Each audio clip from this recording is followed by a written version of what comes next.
Where there is smoke, there is fire.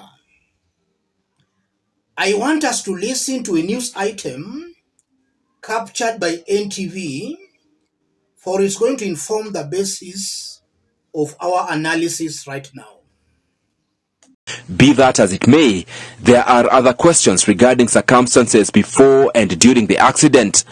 On the social media platforms, some pertinent questions are coming out, pointing to a conspiracy that may have claimed OGOLLA'S life. Claims that the general and his entourage were to use a different aircraft, which was abruptly swapped in the last minute so as to transport a senior government official. Other questions and speculations that are likely to go without answers include why only the military chief was on the ground to oversee the launch of classrooms in schools affected by banditry, yet the Operation Maliza Uhalifu is a multi-agency one between the Ministry of Defense and the Ministry of Interior. Other quarters argue that the assignment in the North Rift could have been done by any other low-ranking officer in the military. Ibrahim Karanja, NTV. NTV Kenya is a mainstream media in the country. And I know before they highlight on an issue, they must have done their background checks to ascertain the truth. Even though NTV Kenya is not expressly saying that OGOLLA'S chopper was swapped at the last minute,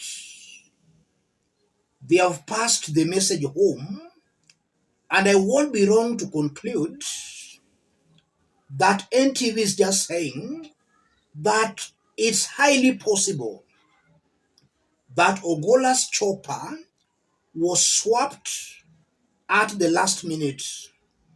The chopper he was to use was given to a mysterious top government official, after which he was given this one that has now killed him. And with what William Ruto said last year, what Oscar Sudi has been saying, what Aden Duale has also been saying, you can just tie the dots to know what's happening behind the scenes. Where there is smoke, there is fire.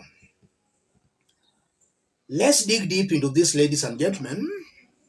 Before we do that, if you are watching us, but you have not yet subscribed, subscribe in order not to miss our next analysis. Let's continue.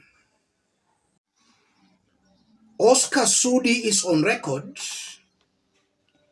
giving a verbal warning to Ogolla.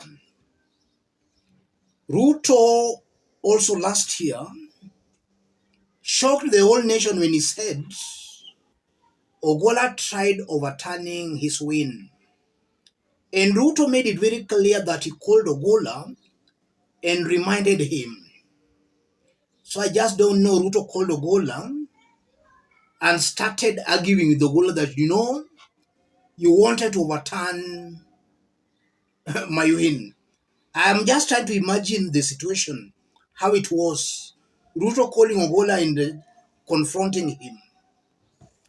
I just don't know how the situation was.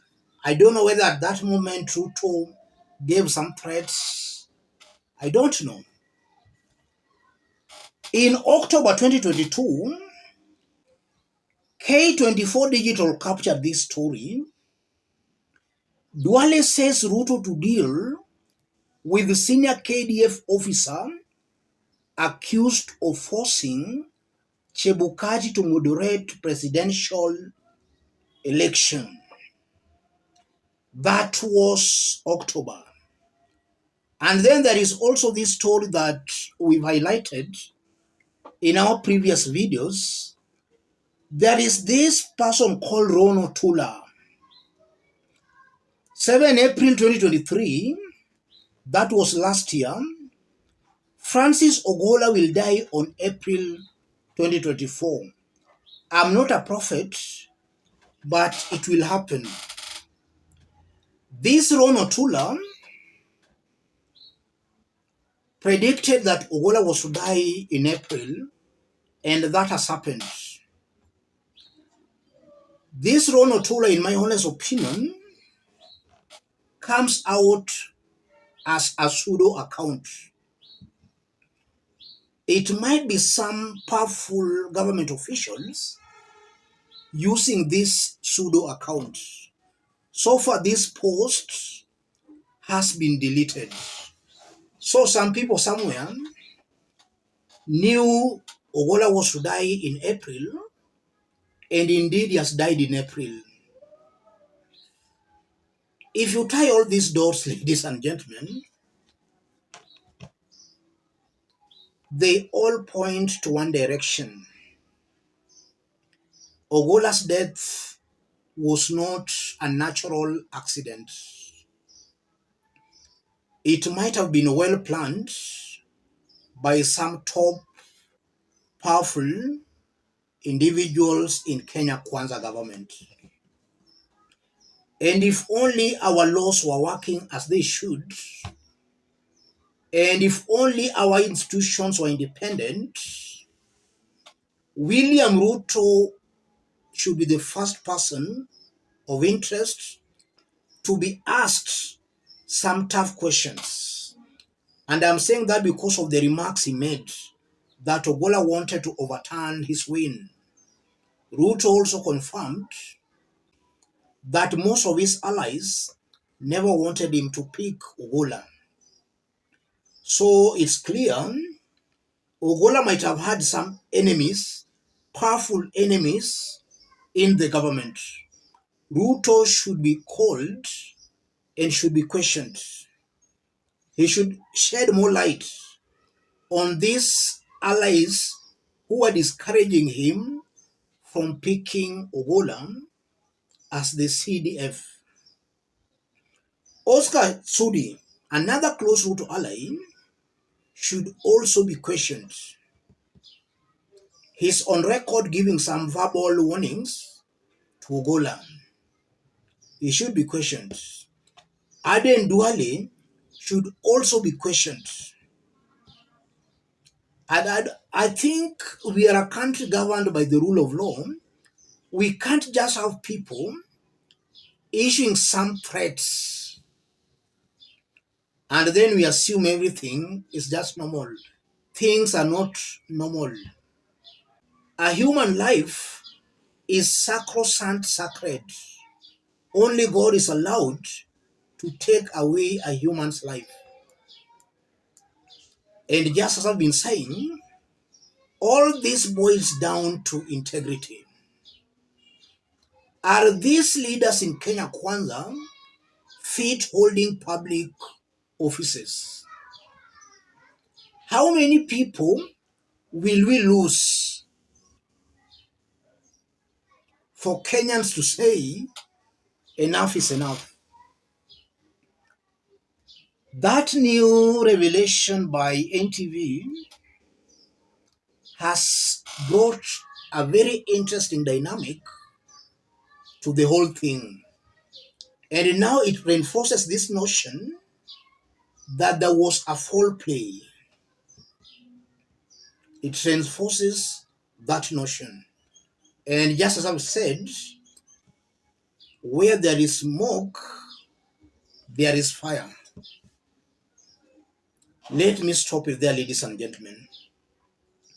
If you are watching us but you have not yet subscribed, subscribe, give this video a like. Any other person watching us outside Kenya, drop a comment, let us know from which part of the globe you are watching us from. If possible, subscribe, give this video a like. Let's meet in our next analysis. Be that as it may, there are other questions regarding circumstances before and during the accident. On the social media platforms, some pertinent questions are coming out, pointing to a conspiracy that may have claimed Ogolla's life. claims that the general and his entourage were to use a different aircraft, which was abruptly swapped in the last minute so as to transport a senior government official.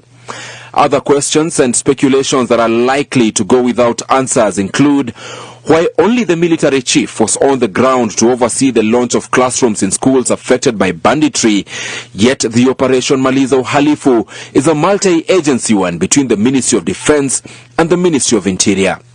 Other quarters argue that the assignment in the North Rift could have been done by any other low-ranking officer in the military. Ibrahim Karanja, NTV.